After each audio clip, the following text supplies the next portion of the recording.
want to access anechoic. If we look at the original response, we can see there's a Hoxie resonance at around, like our speaker, it's about 60 or 70 degrees plus or minus horizontal radiation.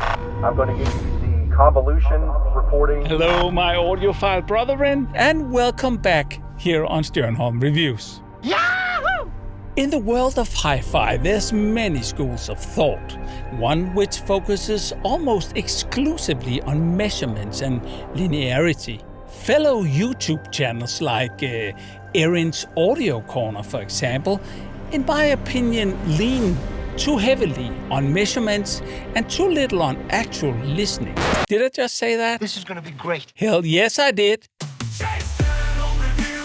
It's easy to follow the religion of objective measurements as the ultimate guide, but it's also lazy. You know, this was not in the brochure. Unless you combine them with subjective blind listening and a wide selection of music styles, you end up missing the bigger picture, especially if you want to help others finding their sound. Come on.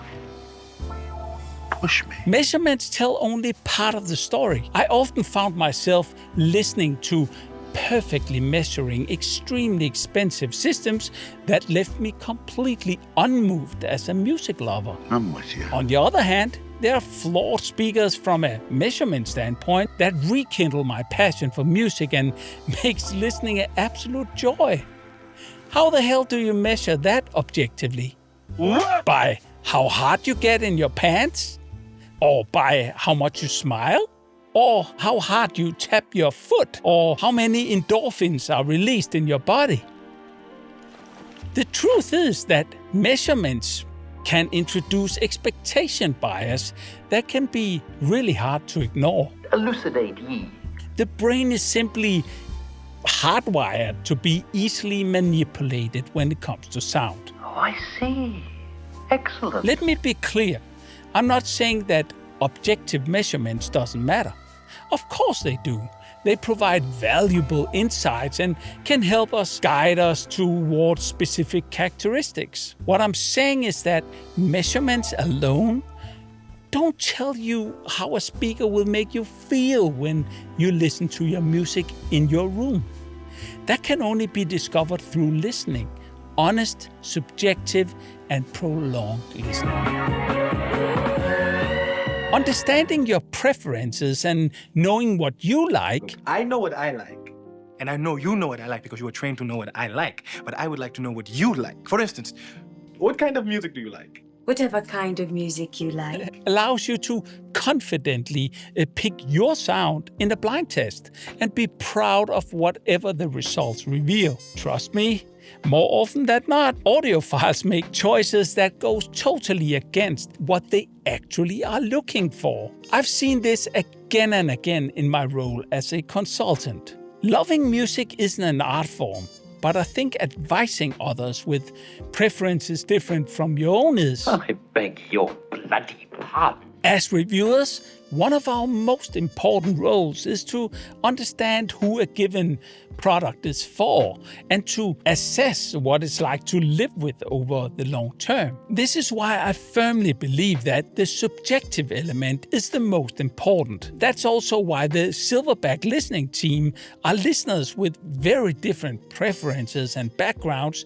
to ensure we are capturing a broad range of experiences here on the channel. In the end, a speaker's true quality should be judged on how much you like listening to your music in your room.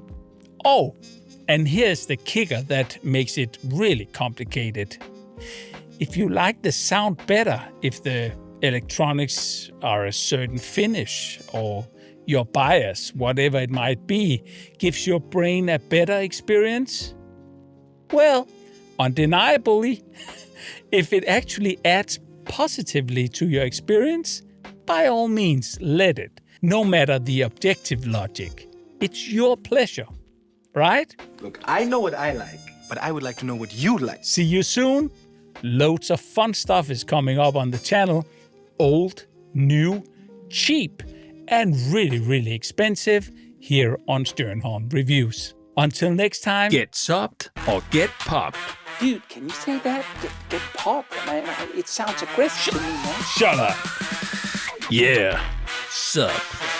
It's Strand Home in the zone, spitting truth on the mic about hi-fi debates and the audiophile fight. Measurements, yeah, they got their place in the mix, but they ain't the full story, they ain't the real fix. Aaron's Audio Corner, I'm calling you out. Got graphs on your screen, but where's the soul? No doubt.